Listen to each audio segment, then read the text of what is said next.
Hello guys, Jerry Learns Business. I have a fellow alum from University of Pennsylvania. This is Lincoln Ellis, and Lincoln Ellis is an attorney, he's a lawyer, and he does employment and labor law. So I wanted to bring him on because he has a really cool career path. On top of that, Lincoln also, he has his own practice, so it fits with kind of the branding of this channel. We talk to business owners, we talk to people who do their own thing. So Lincoln, welcome.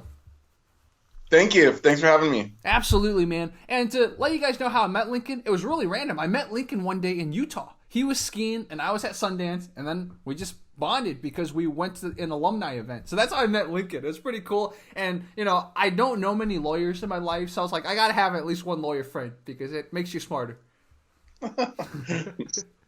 Lincoln, tell me about employment and labor law. What is it that you kind of do in employment and labor law? So there's lots of different, I guess you could say, niches. Some people specialize in representing public employees. Some people specialize in representing, for example, Hollywood employees because they have kind of their own unions and own sets of labor laws. And, for example, maybe in Hollywood, you don't get overtime after 8 hours because that's just normal to work 12, 16-hour days, and that's just how they have it set up, right? Mm-hmm.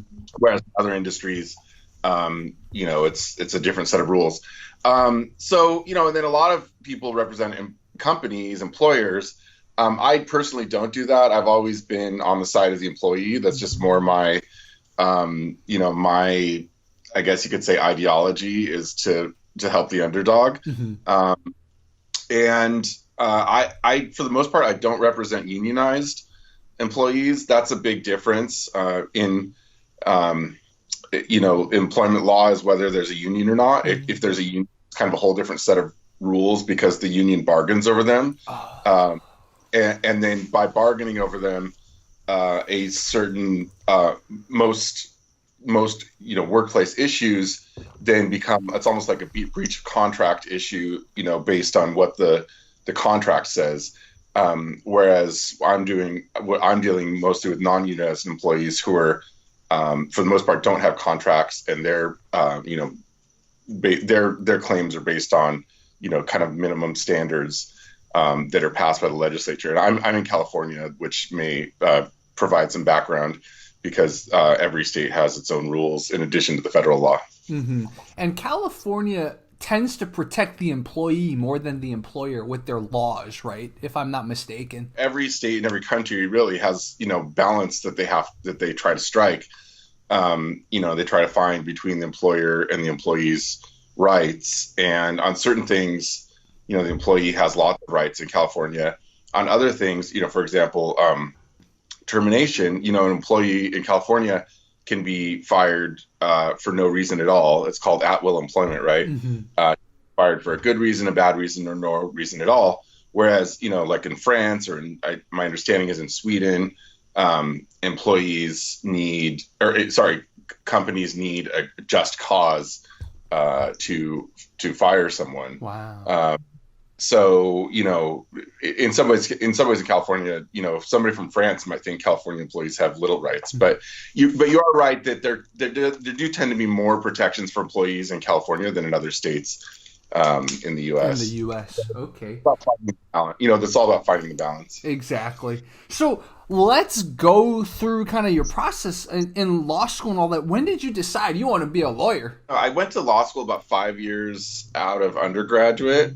And I had been working with some labor unions and then as an organizer and, kind of liked the legal aspect of some issues that were coming up. Mm-hmm. And one of the nice things about going to law school, which I'm getting to put into practice now, is being your own boss. There are not that many professions where you can, just start your own job out of nothing. But as a lawyer, as long as you have clients, you do have that flexibility and that freedom to be your own boss. So that was a big attraction for me. And then, so I applied for law school. I ended up coming to California for law school, and I've stayed here ever since. And I don't know. It's I like it. It's a fun job. It's cool to help people. I may not do it forever. There's a lot of other things that interest me as well. But I think for people who like thinking on their feet and people who like the freedom of potentially being their own boss, and don't mind working hard, it's a good profession. And how did you decide on employment and labor law versus other? I mean, you were kind of working for unions and stuff before you went to law school, so potentially you naturally went into that direction. But did you have interest in any other kind of law before? Yeah, I mean, the other area that I practice a lot in is civil rights, like representing, victims of police abuse, excessive force, things like that. So to me, it's all representing the underdog. And, at the end of the day, to other people, it may sound like, oh, it's a totally different practice area. But at the end of the day, it's just civil procedure, and, trials, whether it's employment or civil rights or, also, defamation. I mean, there's a lot of, or breach of contract. I mean, at the end of the day, a lot of things kind of, we're not talking about criminal law here, right? We're talking about civil law. Mm-hmm. At the end of the day, pretty closely related, dealing with the same rules of evidence, the same, research skills, the same trial advocacy skills. So I guess I just decided, I could do, I can do several things with the same skills. And for me, I take cases that I like, and I take clients that I like, and that's part of why I like employment law, is because I can choose my own clients. I'm not taking banks as clients or insurance companies as clients. So for me, it's really about the human aspect. Do I like this person? Do I believe their story? And employment law is kind of interesting. I mean, every workplace is its own soap opera to some extent. And, sometimes in the middle of that soap opera, people get hurt, and sometimes they come to me, sometimes they don't have a case, and I have to say, I'm sorry, I can't represent you.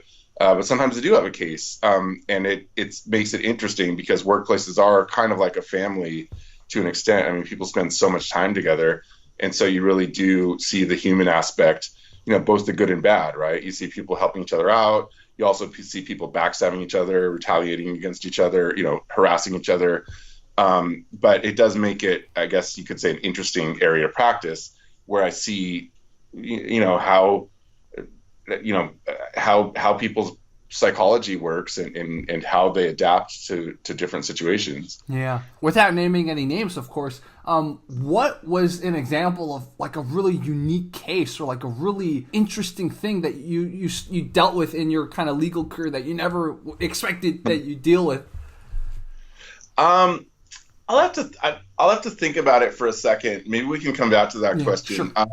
And while you think about it, I can ask you the other question, which is, some people when they go to law school, they want to go to like a, some kind of like a law house or something. I don't know what they're called, like a big company or something big. But were you always of the mind that you wanted to have your own practice? You wanted to work your independent hours and not like work under someone or work under a firm? That's the word, firm.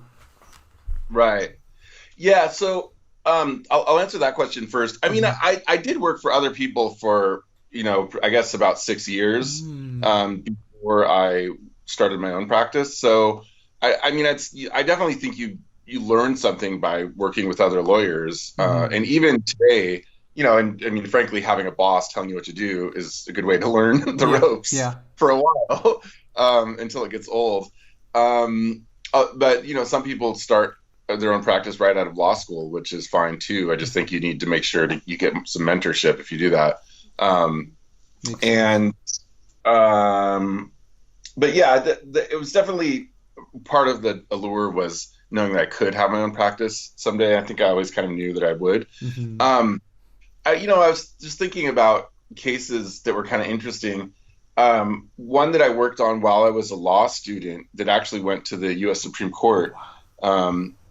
And, again, I was just a law student, so there were a lot of people above me working on it. But the issue was that people may have heard of Jet Propulsion Laboratory. Yes, JPL. JPL, yeah. And so some of the employees there, I guess in the wake of 9/11, the NASA which contracts with JPL. The funding comes from NASA, and then it's administered by Caltech. But anyway, the NASA wanted to do, heightened background checks on the government subcontractors. And some of the questions were, extremely invasive and interviewing neighbors. It was almost like a security clearance. Yeah. The same if you were to go, work for the State Department or something. Yeah. I remember that because in in undergraduate, I applied for a summer internship with the State Department, and I got it. I ended up doing something else, but I did the background check, and it was super invasive. Yeah. The interview, basically everybody you'd know, and all of your neighbors, and anyway, it's super invasive. So essentially, the question was, what constitutional right to privacy is there for government contractors? And so that went all the way to the Supreme Court. I got to help work on it. We ended up our clients ended up losing, but it was very interesting to see, I guess kind of how that level of law, constitutional law is created. It's just by 9 judges. Yeah. And their decision could depend on, there's nowhere in the Constitution does it actually say what how much privacy government subcontractors have, right? Exactly. So they're kind of interpreting based on their own, I guess you could say, ideas and personal views, but also political views about what should happen, which is fine. They're entitled to do that, but it's kind of interesting to see it up close. Yeah, and this was NASA versus Nelson, right? Yeah. Okay. Yeah. So viewers, I will put that in the description and pinned comment so you guys can give it a read if you guys really want to. In fact, I might even cover this for my history channel or something like that. This seems like a really cool case. When you started your own practice, was it easy to find clients, or did you kind of have to go fish them? Somebody once told me, and I think this is true for anybody starting any business, you kind of have to decide if you want to be a big fish or a small fish. And don't assume, the advice I was given is don't assume that you want to be a big fish. If you want to be a big fish, that means having lots of staff, means having a lot more cases, having to deal with funding and loans and, big overhead and all this other stuff. Advertising, which is kind of getting to your point about, how you find clients. And that's fine if that's what you want, but sometimes it's a lot simpler to be small and nimble, and not have a lot of overhead.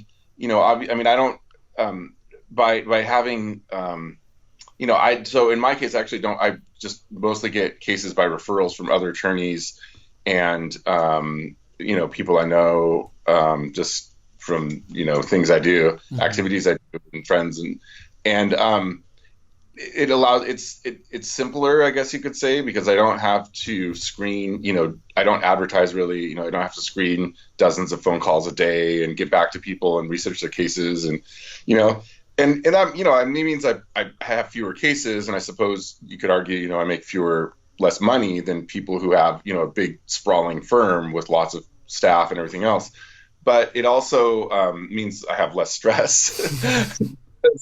I can, I can sort of I can be selective and take the cases I want, and, I don't have to worry about managing a bunch of people, and all the headaches that comes with that. And I, if I have a case where I need help, I can work with other attorneys, what we call co-counseling.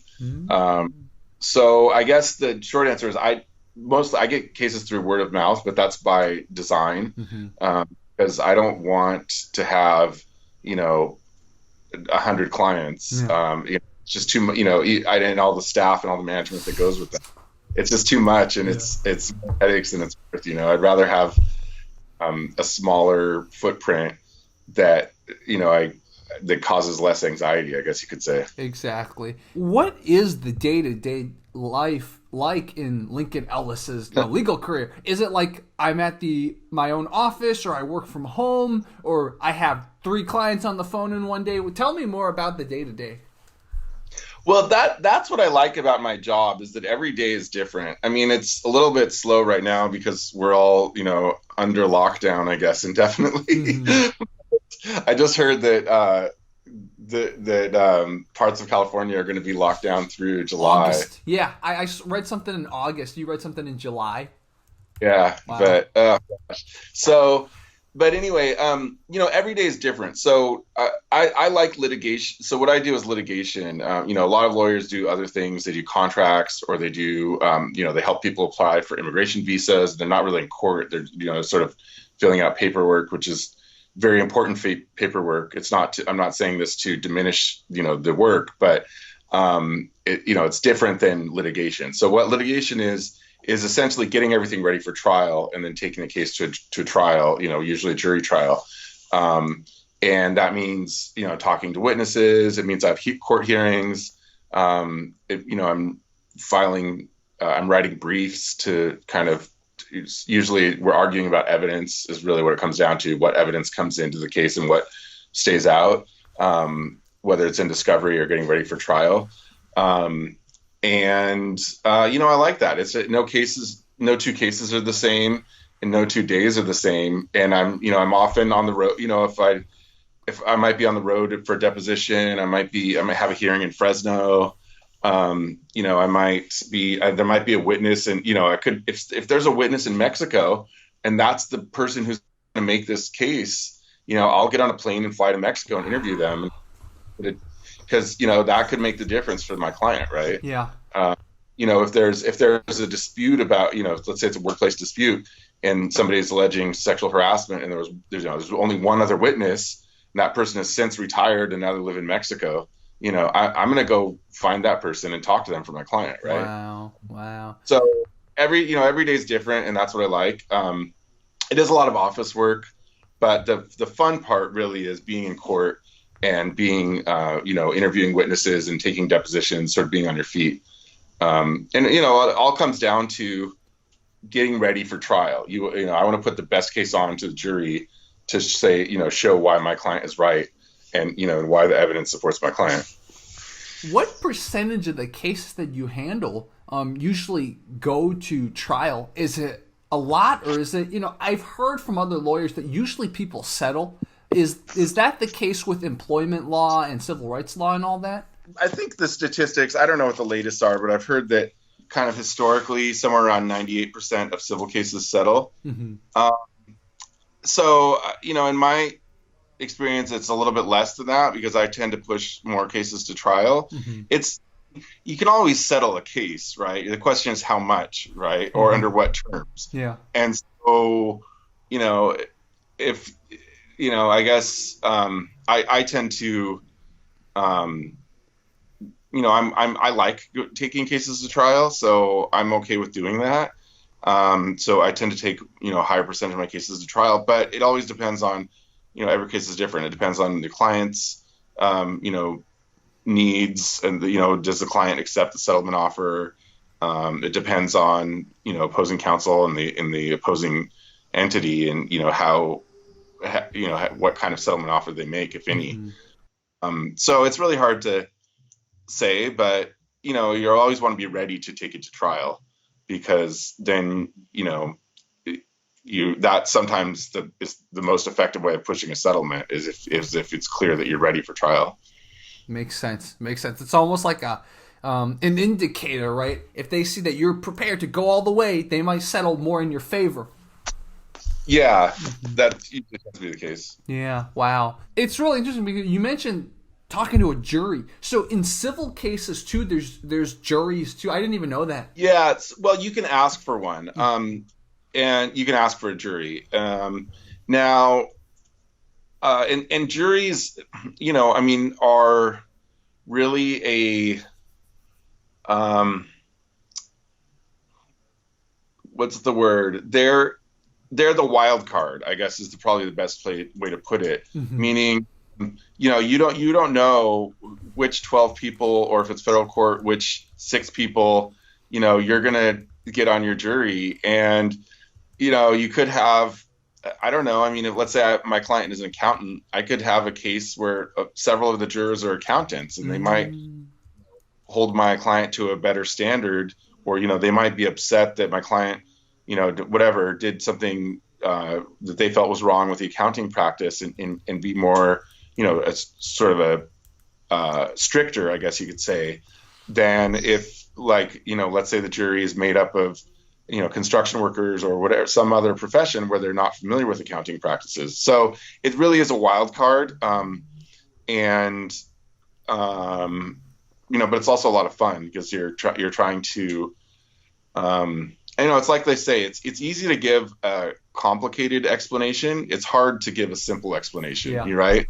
And so you're really trying to simplify, the issues, and then, find the inconsistencies in the other side's story in a way that's, simple, so that somebody who's just parachuted into the facts and doesn't know everything, the way that you do, can digest it and hopefully agree with your client. Yeah. Wow. Yeah. That's so but interesting. It's a lot of fun.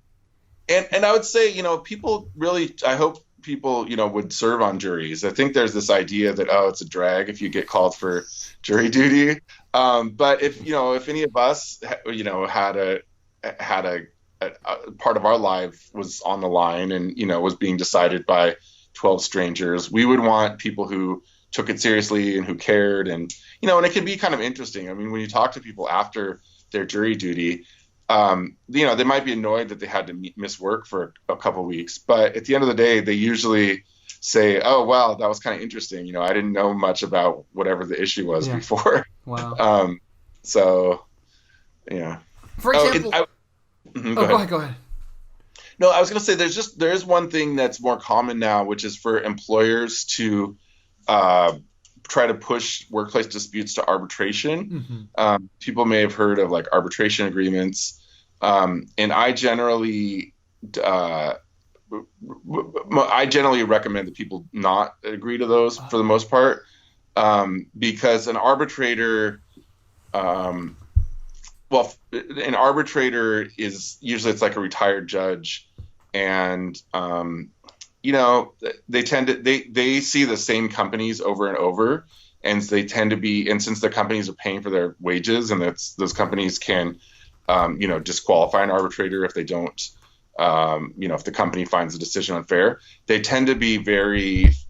arbitrators tend to be very favorable towards repeat players, companies that have lots of cases in front of arbitrators, as opposed to one individual who's never going to see the arbitrator again. So there does tend to be bias in arbitration. Not always, but if you look at the statistics, it's harder to be an employee seeking justice in front of an arbitrator. You're less likely to win in front of an arbitrator than you are in front of a jury. Wow. Statistically. So, dude, lots of knowledge bombs being dropped by Lincoln. This is awesome. Yeah, it makes sense because I've always wondered about arbitration. A lot of places, to protect themselves, they will say, yeah, before you sue us, we go to an arbitrator. And usually people just sign it. They're like, oh, okay, yeah, because they never expect it ever gets even to the point of arbitration. But now it's like the companies usually are doing that. So if it goes to arbitration, it goes their way.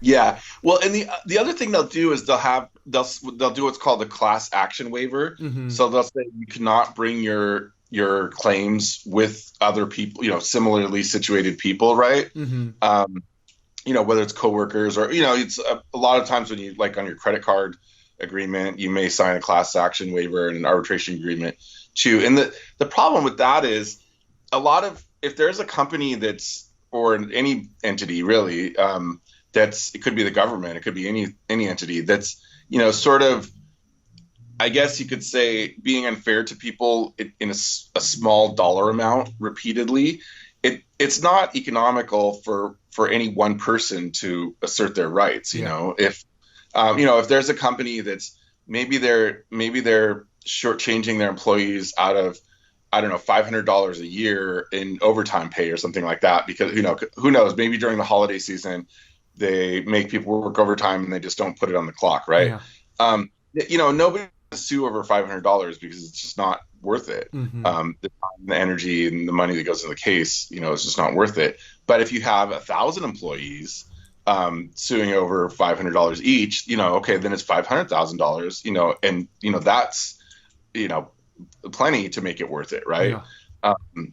But if you've signed a class action waiver, that means you can't bring a class action. then essentially, it means that case will never be brought, and the company will get to continue, breaking the law. People who are in California who, let's say, are going to work for a new employer, what are some things they should watch out for? What are some things that employees should do their due diligence and never do? Well, read everything you sign. There's yeah, there's a lot of, you'd be amazed how often, people sign something they didn't realize they signed it, whether it's an arbitration agreement or something else. I think I really wish that there were kind of a know your rights section in school. I mean, the one thing that almost everybody does is work. Yeah. And we often don't, people often aren't aware of if they're entitled to overtime, if they're entitled to disability leave. There's a lot of issues right now. People are concerned about, obviously, coronavirus and what are their rights, and, what if they, if they're laid off, what are their rights to benefits? If they're, if they have a disability, if they're sick, do they have any right to get paid while they stay home? And so, I mean, I guess that it's hard to summarize because there's so many different, variations on, what the law is in different places. But, in general, I mean, I think one thing people should know is that, I said earlier, if you're an at-will employee, you can be fired for any reason, but you cannot be fired for a discriminatory reason. Or a retaliatory reason. If you were blowing the whistle, say you work at a hospital and your employer doesn't provide protective equipment, and you're concerned about that, and so you report it to a state agency or to your supervisor that there's a safety issue. Yeah. That it'd be unlawful for the employer to terminate you for that reason, right? Now they never admit that that's the reason they terminated you. They'll almost always look for another reason to try to justify it. But that's what juries do, is decide, which is more believable, right? Do we think the evidence suggests that the termination was because of in retaliation for the whistleblowing, or do we think it was because, whatever the employer's excuse is? So I don't know. So other things to look out for, I mean, I think,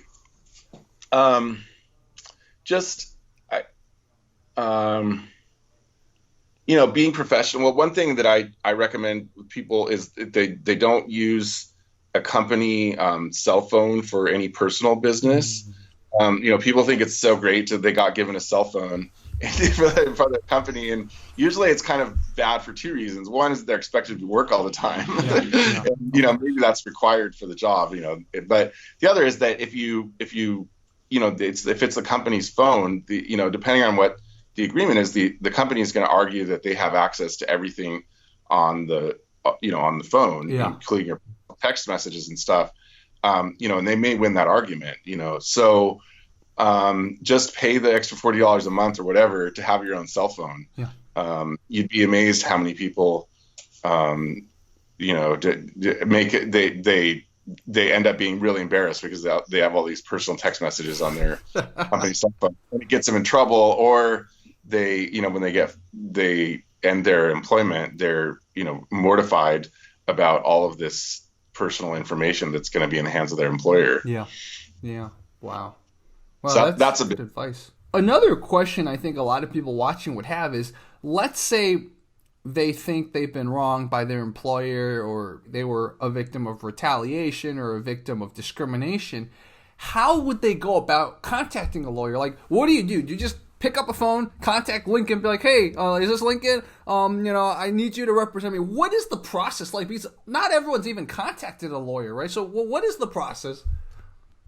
Well, good question. So a lot of people, there's something called California Employment Lawyers Association, which is kind of a group of plaintiffs' attorneys. And so a lot of people find lawyers through something like that. Mm-hmm. And, you can find lawyers on the internet or ask somebody for a referral.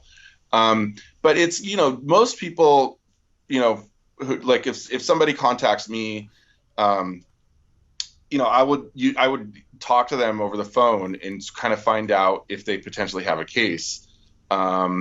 And I wouldn't charge for that, and usually I don't charge at all for representation up front. What I do is I take a percentage of the winnings if we win at the Oh, end. nice. I like that because it means people who, most people don't have a ton of cash in their pocket to pay a lawyer, right? So I like the fact that I can represent people even if they don't have money, extra money, especially if they just lost their job. Then they may be whatever money they have saved. They're probably trying to hang on to it for paying for rent and food and everything. So I like the fact that I can represent people, even if they don't have extra money to pay a lawyer. But most lawyers would, they'd take the call, kind of find out a little bit about the case and just advise if they see a case or not. And the reality is a lot of times the employee unfortunately doesn't have a case. Good for them to know that and find out so that they can move on with their life and not waste a lot of time pursuing a lawsuit that's not going to work. Yeah. Wow. But there's a lot. I guess you could think about it this way. There's a lot of kind of unfair things that happen in the workplace. Favoritism or nepotism, or people are hurt feelings, or people being rude, or all sorts of things. But not all of it rises to the level of being unlawful.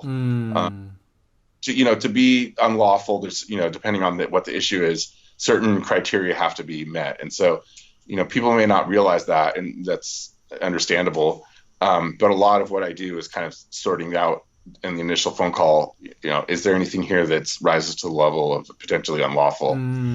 Sexual harassment. I think that's often a misunderstood type of thing. So I guess we can just ask you a little bit about it.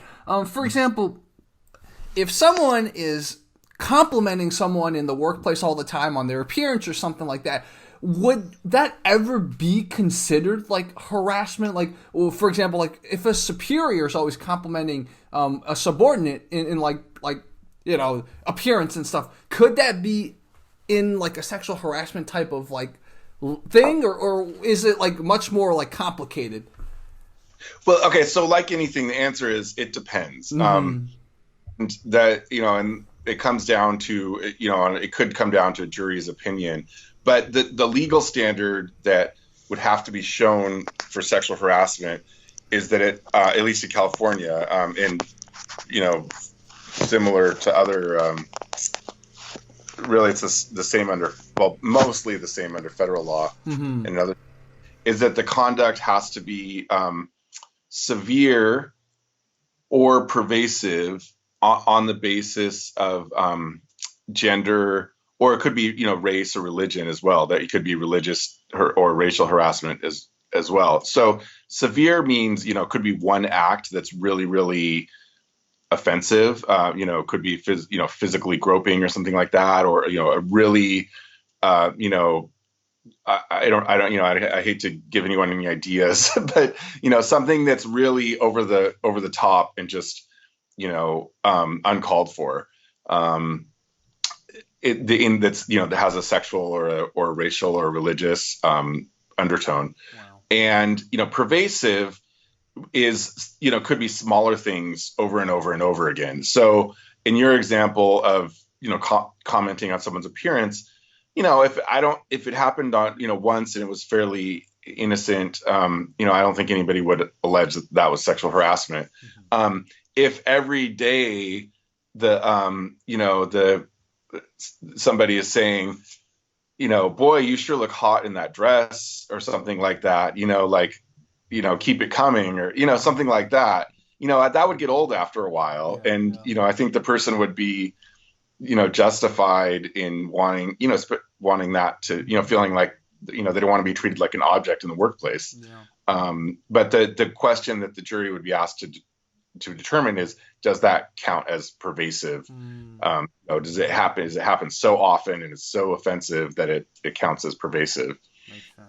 And you could have some juries, depending on the factual situation, you could have two juries arrive at different conclusions, even on the same set of facts, because one jury for whatever reason thought that rose to the level of pervasive, and then in a different county with a different set of jurors, they didn't think that rose to the level of pervasive. So I guess ideally, people, if they're trying to avoid harassment in the workplace, they sort of steer clear of that, and don't try to push it to the line, and try to figure out how many times can you be, can you get close to the line without getting in trouble?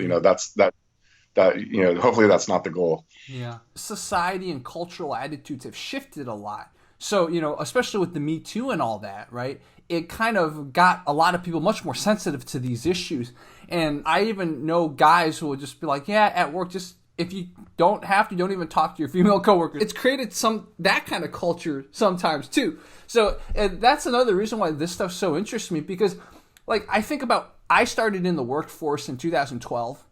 And I'm always the guy, I hug people. I've always been the huggy type of person, right? So I hug all my coworkers, male coworkers, female coworkers. And, if someone doesn't want to be hugged, I won't hug them. But by default, if I see someone, I might hug them. I think about how I was, and now, I have my own thing going on. I love what I'm doing. But if I ever go back into workforce, I'm probably not going to do that anymore. Just because I know cultural attitudes and everything have shifted. So that's part of the reason I'm asking you these questions. I think about the way I am, and then, maybe I have to temper it based on how the laws and maybe how people's perceptions are now.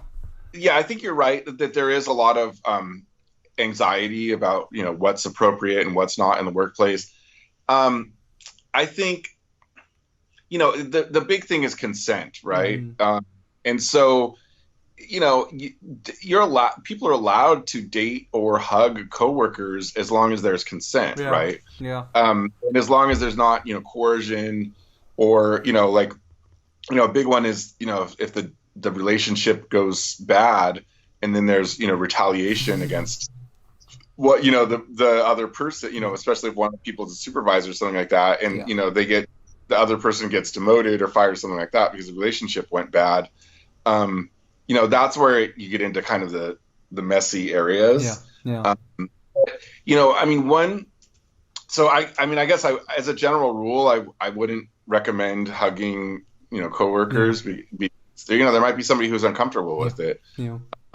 If you ask, then, I think it's fine. Yeah. I don't know. It's really, it all comes down to consent. And I think there have been,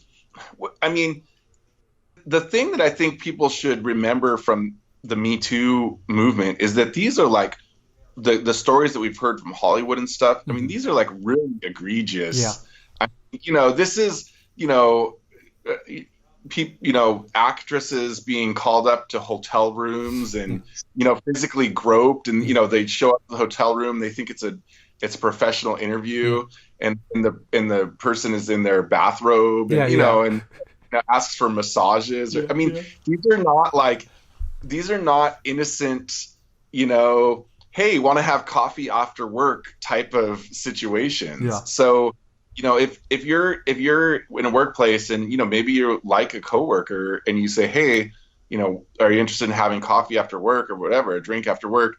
I don't think that anybody would argue that's harassment. I think it's if the person says no and you keep insisting, or if you start asking, really personal questions about their sex life, their personal life, that it becomes harassment. So I guess I would just say, imagine that a videotape is on you, and would you be comfortable showing your grandmother? Yeah. What you're doing in the workplace, how you're interacting with your coworkers. And I think it's great that you gave that kind of imagery, because I think a lot of times in the moment you might not feel like it was too awkward, but the thing is, if you step out of it and be like, yeah, if your grandmother saw this, would she give you a little talk? Right? I really like what Lincoln you just gave people. If your grandmother saw a videotape of how you're acting, would she give you a little talk? If so, then probably you should tone it back or consider other ways. Yeah. And, and I'm actually, there are some workplaces that I think have gone a little bit too far and have a policy that coworkers should not date. Mm-hmm. And I think that's too much of an intrusion on people's personal life. You Yeah. know, I think just because you work somewhere doesn't mean that you give up your your privacy and Yeah. your free time and your ability to kind of do what you want as long as it's, you know, proper and legal conduct in your free time. So I think that could be an interesting area of litigation, as you know, I mean, sort of the border, you know, the dividing line between your personal life and your professional life, and how much can your employer intrude on your professional Yeah. life, or sorry, how much can your employer intrude on your personal life? Yeah. And you know, I think it's possible. I mean, it's hard. It'll be interesting to see how it all plays out. But there's kind of an analogous situation where if somebody has a disability, then the employer is supposed to accommodate them, make a reasonable. You know, like let's say you're a cashier, and you have a disability, maybe. And you can't stand up for hours at a time. You know, they could bring a stool or a chair or something like that, so that you can, you know, you can still do your job, or maybe you get transferred into the, you know, back office unit or whatever, so that you can, you know, you can still work for the company and you get retrained so that you can do a job where you don't have to stand up all the time, right? And I could see it's a similar concept being applied to, you know, dating in the workplace, so that if two coworkers are in the same department and they're dating, you know, there could be an accommodation where, okay, we're gonna make it so that the people who are dating don't supervise each other, you know, just so there's no potential for, you know, whatever hurt feelings or people to feel like there's favoritism. Yeah, exactly. No, and sort of have like an adult approach to, you know, how to deal with it, so that there's not potential for, you know, things to go bad, I guess you could say. Because the reality is there is, you know, romance in the workplace. Yeah. And, you know, some companies have, like I said, there's a whole range of policies. You know, some companies, you know, ban it completely. Others just sort of ignore it and don't, you know, pretend it's not happening until it becomes an issue. Yeah. And, you know, and I don't know how it's going to all shake out, but I could imagine kind of an adult conversation about, okay, how do we let these people have their romantic life, but also, you know, create some boundaries so that we're confident it's not going to, you know, create a messy work situation. Exactly. I worked for a Chinese company back in the day, and the Chinese company was considered progressive because it had like the ignore it until it becomes a problem technique, because the majority of Chinese companies have a specific things like, nope, you are not allowed to date your coworkers. If we find out you date your coworkers, you're both fired. Like, that's the majority of Chinese companies. But yeah, the company I worked for was considered progressive because it's like, yeah, just don't talk about it. Don't like make it official, and we won't care. I don't know a lot about how other countries approach it. But somebody, I don't know, that sounds like an interesting, you know, master's thesis or something for somebody. Exactly.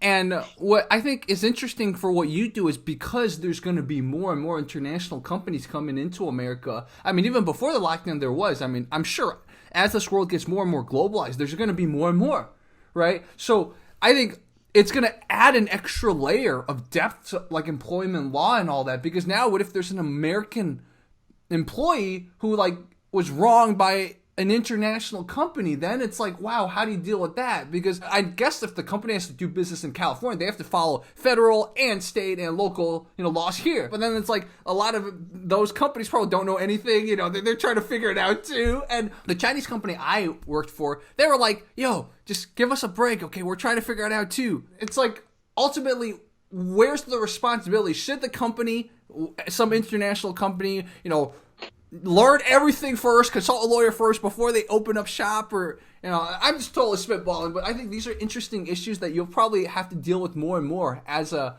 lawyer, as you're dealing with clients in this kind of globalized world. Yeah, absolutely. And I've come across some situations like that with foreign companies doing business in California, and you know, I mean, it's not really my job to advise them because I'm not, you know, I don't advise companies, but I will say that some of them have dealt with it in different ways. But I think the most successful ones have had a mix of, kind of local and foreign managers and advisors to kind of help them learn the ropes. Because there's certainly things that seem obvious to people who have come up in the in a workplace in the U.S. or it may not be obvious to people from a different system. And they're definitely at risk of running afoul of various laws if they kind of shoot from the hip. Yeah, exactly. My last question for you would be, all the people that get inspired by this talk, maybe they want to become a lawyer, they want to do what you do. What would you recommend? What are some things that if you went back, you would do differently? What are some things, thinking back on your life, you're like, man, I did it right the first time, or in your kind of legal journey?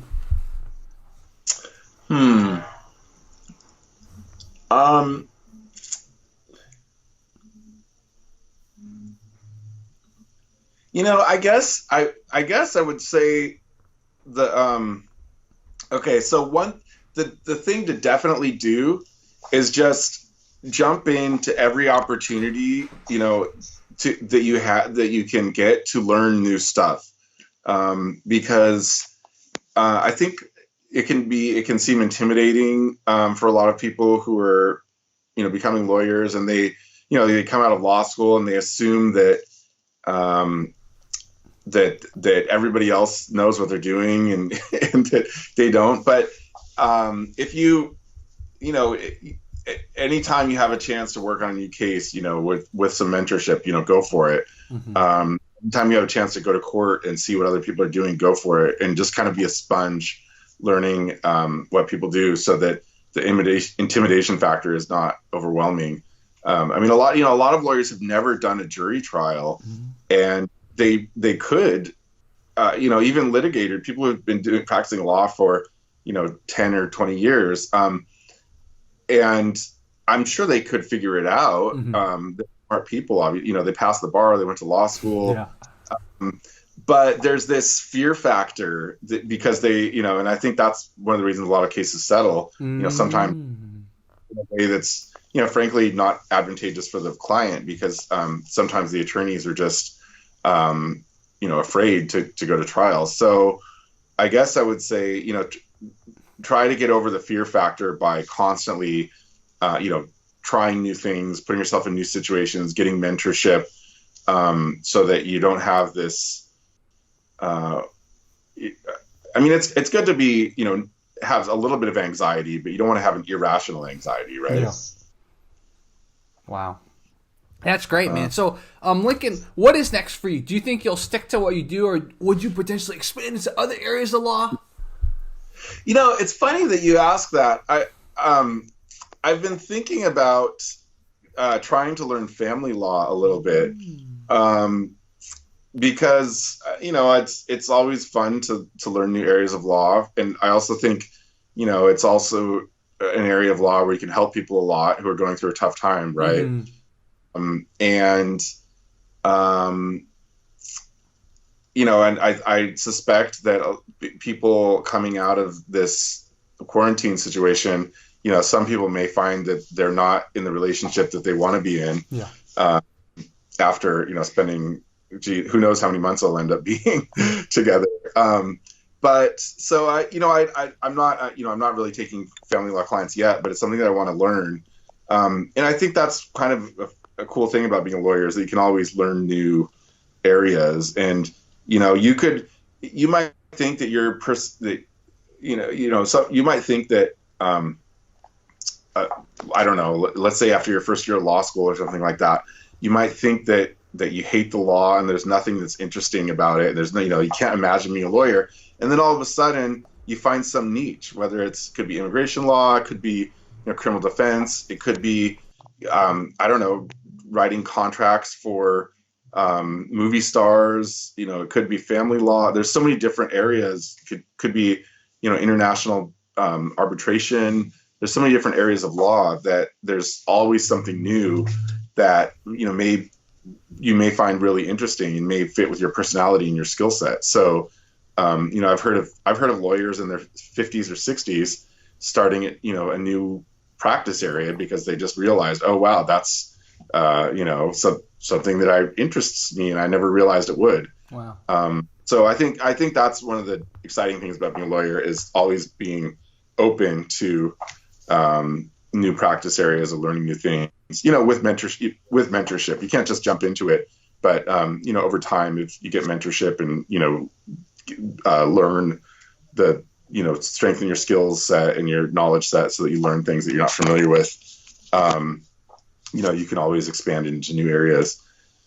And who knows? I don't know. Maybe I won't like family law. It can also be very contentious. I don't know. But I am kind of curious about the way that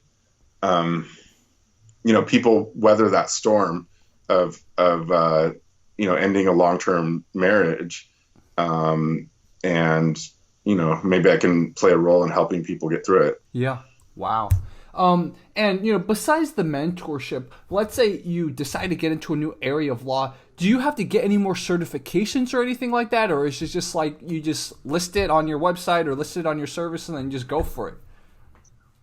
Yeah, well, so that you have as an attorney, attorneys have an ethical responsibility obligation when they, it's part of the rules of professional conduct to only take cases, I think I may be misstating the verbiage, but basically it means it's cases that you can handle competently, meaning you have the skill set in knowledge to handle. So, so I guess the answer is, it depends on the case. If it's if it's a simple case in a new area of law, that I'm confident that my training up to now I can means that I can handle it, then sure, go ahead and take it. If it's a more complicated case, then I would probably get co-counsel who would kind of mentor and help show me the ropes through the case, and then through the case, I'd become more of an expert on that issue. What's expected professional conduct of lawyers? If someone does violate it, will they get called out by a cabal of lawyers or something? How does that work? Or is it just rely on the marketplace? People just talk smack about them online and then they'll have fewer clients? Yeah, I mean, there's a whole process. There's a whole process, and it can shake out in different ways. Mm-hmm. But hopefully it's mostly it's sort of, I guess you could say, self-imposed discipline. I mean, you don't want, lawyers don't want to be pushing the limits of taking on a case where they're in over their heads. Yeah. So hopefully they can sort of self-regulate is the mostly how it gets. How it plays out. Wow, that's so interesting. So I think, Lincoln, we should bring you back when you get into family law. We should do another segment or another interview about kind of lessons or interesting things about family law. Sure. Yeah. Dude, I'm excited about that because, like you said, you see the opportunity, and unfortunately, this is an unfortunate part of the lockdown. Is it not only has shown a lot of people that they're not compatible, but it also unfortunately has brought up a lot of things like domestic violence and stuff like that. So we're going to start seeing a lot of those cases in the courts and stuff like that. Oh gosh, I hope not. But I don't know. You may be right. Mm-hmm. Wow. Yeah, I mean, that's I hope that's never. I can't imagine that would ever make a relationship better.